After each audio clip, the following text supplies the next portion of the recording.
The Laṅkāvatāra Sūtra, Chapter 2, Part 17. At that time, Mahāmati Bodhisattva asked the Buddha, "Bhagavan, the Tathagata teaches that what is eternal and inconceivable is the realm of ultimate truth, the realm of Buddha knowledge one realizes oneself. Bhagavan, do other schools not teach that what is eternal and inconceivable is a cause?" The Buddha told Mahāmati, "The cause of other schools does not qualify as eternal and inconceivable. And why not? Because what other schools claim is eternal and inconceivable is not the result of its own causal attribute. If what is eternal and inconceivable is not the result of its own causal attribute, on what basis does it appear as eternal and inconceivable? Furthermore, Mahāmati, if what is inconceivable were the result of its own causal attribute, it would be eternal. But because it would be due to the causal attribute of a creator, it would not qualify as eternal and inconceivable.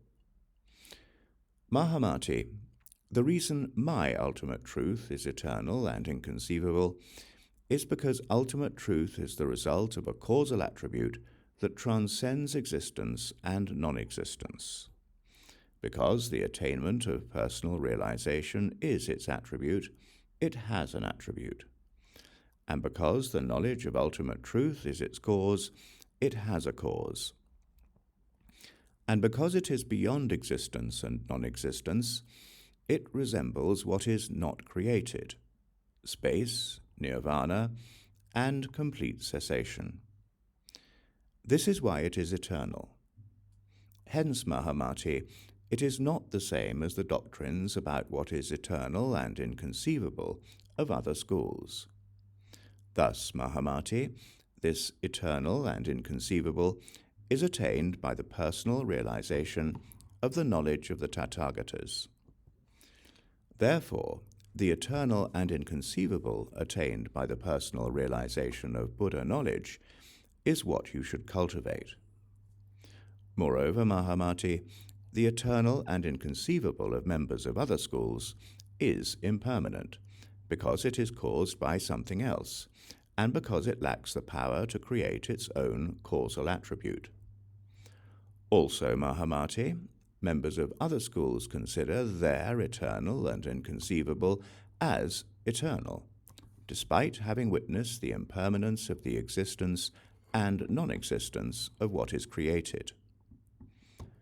Mahāmati, despite having witnessed the impermanence of the existence and non-existence of what is created, I could use the same method to claim that the realm of Buddha knowledge, realized by oneself, is eternal and free from causes. Mahāmati, if the eternal and inconceivable of other schools were the result of a causal attribute, and that causal attribute did not itself exist, it would be the same as horns on a rabbit. Their eternal and inconceivable would be merely words and imagination. This is the problem among members of other schools. And how so?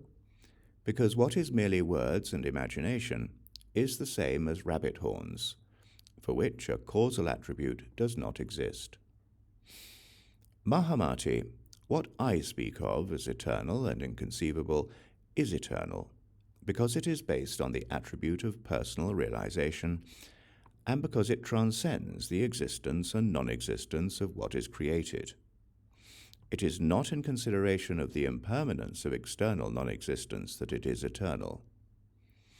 Mahāmati, if what is eternal and inconceivable were eternal in consideration of the impermanence of external non-existence, there would be no way to know the eternal and inconceivable's own causal attribute.